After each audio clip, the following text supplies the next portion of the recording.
Hello everyone, मेरा नाम doctor Rajesh Mishra है। I am practising as orthopaedic surgeon in Delhi NCR.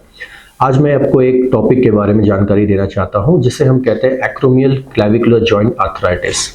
मेरे पास एक स्पेसिमेन है जिसमें आप देख सकते हैं कि this is a clavicle bone, this is a scapular bone. इसका एक पार्ट होता है जिसे हम एक्रोमियन कहते हैं और ये क्लैविकल और ये एक्रोमियन जुड़ के एक्रोमियो क्लैविकुलर जॉइंट बनाते हैं with the help of some cartilage. ये चीज इसमें दो इंपॉर्टेंट लिगामेंट होता है, एक तो coracoacromial ligament and coracoclavicular ligament, जो इसके इंटेग्रिटी को मेंटेन करता है। अब what are the causes of coracoacromial joint arthritis? ठीक है, मेनली क्या होता है कि जब भी कोई भी पेशेंट जैसे गिरता है या फिर रिपीटेड ट्रॉमा हो रहा है तो ये जो एरिया होता है इसमें माइक्रो फ्रैक्चर हो के यहाँ पर ऑस्टियोफाइट बन जाता है, या फिर क्लैविकल हो गया उसका एक्रोमियन जॉइंट हो गया है, वहां पर स्लाइट इरिटेशन या फिर माइक्रो फ्रैक्चर की वजह से वहां पर स्क्लेरोसिस होता है, हेजीनेस ऑफ द जॉइंट होता है, उसके कारण पेशेंट को पेन होता है। अब पेशेंट मुझसे पूछते हैं कि सर मोस्ट कॉमन सिम्टम क्या होता है? देखिए, जनरली क्या होता है, ये जो जॉइंट होता है ये शोल्डर अबडक्शन में आपको हेल्प करता है।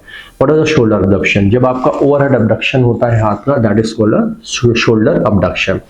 अब मोस्ट ऑफ द टाइम जब आप शोल्डर अबडक्शन करते हैं या फिर कोई वेट उठाते हैं उसमें आपको रेगुलर पेन होता है।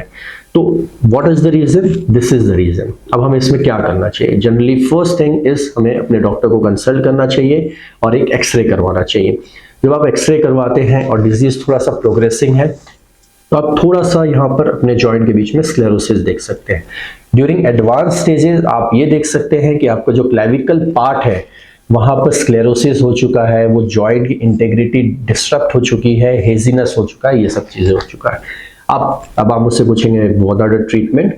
तो फर्स्ट थिंग हम एक एक्सरे करके देखते हैं। अगर इनिशियल स्टेजेस से हमें नहीं पता चल रहा है कि व्हाट आर द डायग्नोसिस, तो हम इस केस में एमआरआई भी कर सकते हैं, जो हमें जनरली थोड़ा सा हेजीनेस दिखा सकता है, एडिमा दिखा सकता है, ब्लरिंग ऑफ द जॉइंट भी दिखा सकता है, मोस्ट ऑफ द थिंग्स। ठीक है, अब what are the treatment?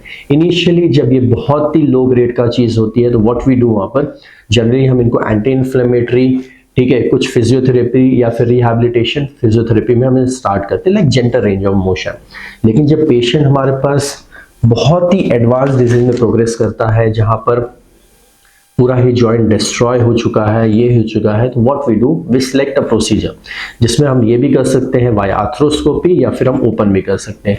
What we have to do, just we have to remove small part of clavicle जिसके कारण मूवमेंट में रिस्ट्रिक्शंस हो रहा है। We remove that and gently we start the patient on the physiotherapy. Generally patient को further जो complication, उसमें कोई कॉम्प्लिकेशन होता नहीं है and patient easily resume the duty. So if you are suffering from this disease, please consult your doctor. Thank you.